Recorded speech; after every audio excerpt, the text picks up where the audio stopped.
La véritable nature des différents types d'âmes. Texte de Stéphane Thomas Berbudot. Ce que peu ose dire, ce que tu ressens depuis toujours, ce que tu es venu te rappeler. Il n'existe pas une seule sorte d'âme universelle.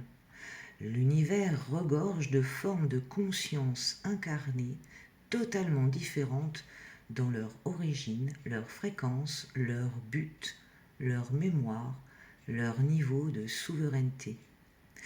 Et aujourd'hui, tous ces types d'âmes cohabitent sur Terre, piégés ou missionnés dans une matrice artificielle. Voici la cartographie vibratoire des grandes familles d'âmes que tu dois connaître pour te situer.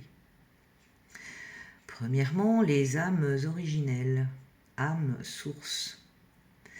Elles sont issues directement du champ source, sans passer par des races galactiques intermédiaires. Elles sont brutes, immenses, anciennes, et souvent très perturbées par l'incarnation, car elles ne supportent ni la densité ni la fausseté. Elles n'ont pas de mission extérieure, elles sont la vérité incarnée. Leur seule présence bouscule les matrices. C'est très typique. Ressenti profond d'être étrangère à tout. Refus instinctif des règles, des identités, des cadres. Hyper-intuition dès l'enfance, sensation de savoir. Présence disruptive sans le vouloir. Ce sont des piliers cosmiques incarnés. Elles n'ont pas besoin d'apprendre, elles se souviennent. Deuxièmement, les âmes stellaires.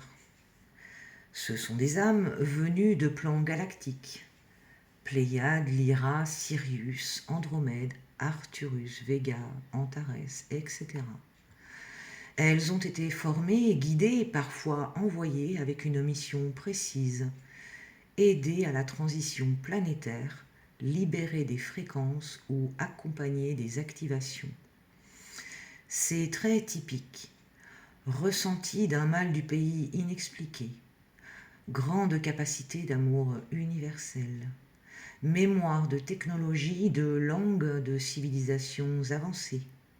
Sensibilité extrême aux mensonges et à la souffrance.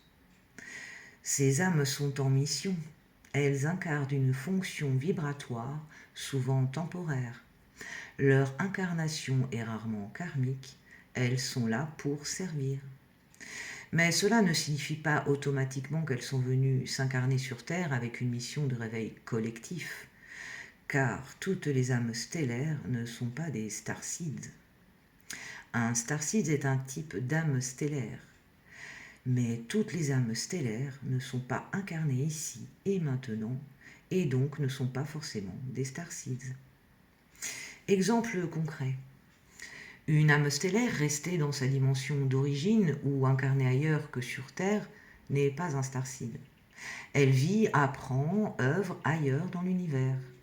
Une âme stellaire incarnée ici mais déconnectée de sa mission ou encore profondément enfermée dans la matrice n'est pas encore un starseed actif. Elle le deviendra si elle s'éveille.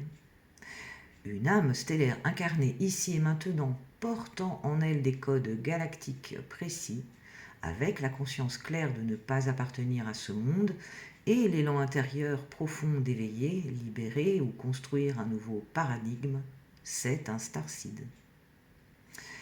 Troisièmement, les âmes terrestres ou émanations de Gaïa.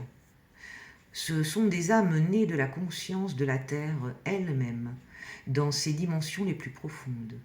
Elles sont liées au règne, au cycle, aux éléments, aux matrices telluriques primordiales.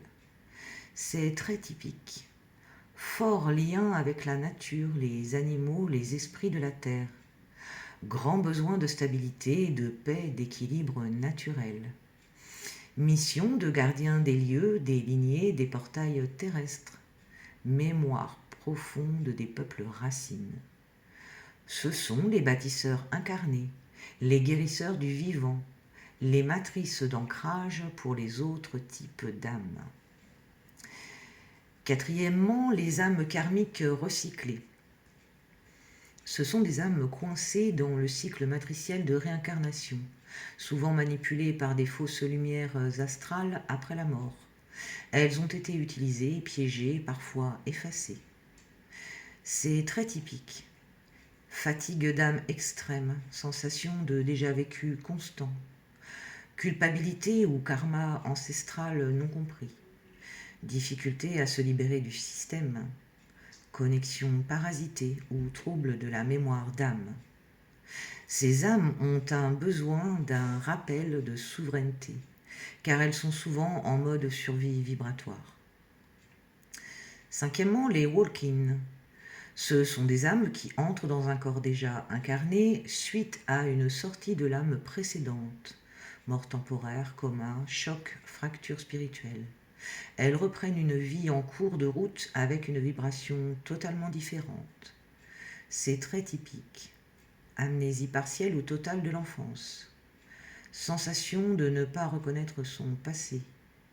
Changement radical de vibration ou de personnalité. L'entourage ne comprend plus. Ce sont souvent des agents vibratoires stratégiques venus pour corriger une trajectoire ou libérer un axe d'incarnation. Sixièmement, les fragments d'âme, avatars d'émanation. Ce ne sont pas des âmes complètes, mais des extensions envoyées depuis une âme mère. Exemple, mission sur plusieurs plans à la fois. Elles ont moins d'autonomie, mais beaucoup de précision vibratoire. C'est très typique. Sensation d'être un canal ou un outil. Peu d'attachement à l'identité personnelle. Grande capacité à transmettre, mais fatigue intense. Se sentent souvent incomplètes. Ce sont des éclats de conscience incarnés, souvent très puissants, mais limités en liberté. Septièmement, les êtres sans âme. Portail organique, NPC, IA incarné. Ils ne font pas partie de la famille des âmes. Ce sont des interfaces biologiques ou énergétiques animées par des champs collectifs sans conscience individuelle. C'est très typique. Imitation d'émotions sans vraie profondeur.